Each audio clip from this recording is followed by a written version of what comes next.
वालेकुम। आज हम मैथ क्लास 3 का डे 42 स्टार्ट करेंगे। आज हमारे पास इसका पेज में 152 गिवन है।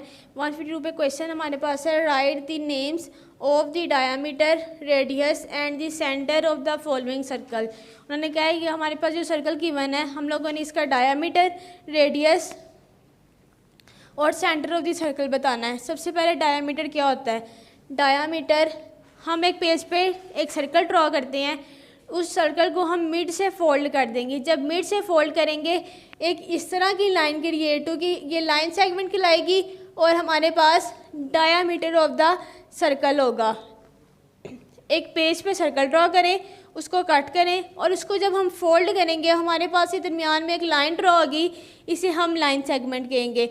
लाइन सेगमेंट जिसे हम ए और बी का नाम दे देंगे। सेकंड पे हमारे पास आ गया रेडियस, ये ओ से ए तक और ये ओ से बी तक हमारे पास सर्कल ऑफ द रेडियस है। अब लास्ट रह गया सेंटर ऑफ द सर्कल, ये ओ हमारे पास सेंटर ऑफ द सर्कल है। इसी तरह उसने कह दिया आप लोगों के पास 3 सर्कल्स गिवन है, आप लोगों ने इसका डायामीटर, रेडियस और सेंटर ऑफ द सर्कल बताना है। सबसे पहले क्वेश्चन फर्स्ट वाला सर्कल देखें।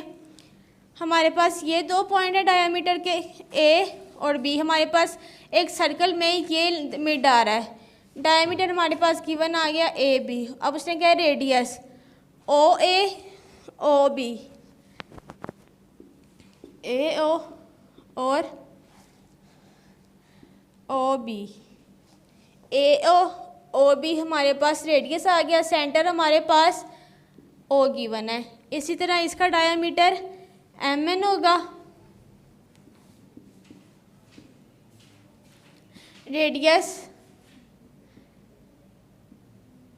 एम पी और पी एन हमारे पास इसका रेडियस होगा। सेंटर हमारे पास इसका पी गिवन है।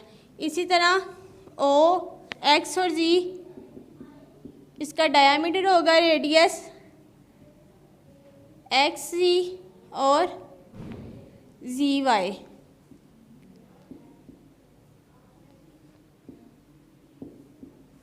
लास्ट में इसका सेंटर हमारे पास जी गिवन होगा। आप लोगों ने याद रखना है, किसी भी सर्कल के दरमियान लाइन सेगमेंट डायामीटर कहलाता है। स्टार्टिंग पॉइंट जो हमारे पास लाइन सेगमेंट स्टार्ट होगी, वहाँ से मिड तक और मिड से लास्ट तक हमारे पास रेडियस गिवन होगा। एक्स से जी तक, जी से वाई तक हमारे पास रेडियस गिवन होगा और सर्कल के मिड में जो पॉइंट होगा वो हमारा सेंटर ऑफ द सर्कल होगा। आप लोगों ने ये 3 चीज़ें याद रखनी है, हम लोग इस शेप्स की आइडेंटिफाई आसानी से कर सकेंगे। आप लोगों ने इस पेज की अच्छी तरह से प्रैक्टिस करनी है।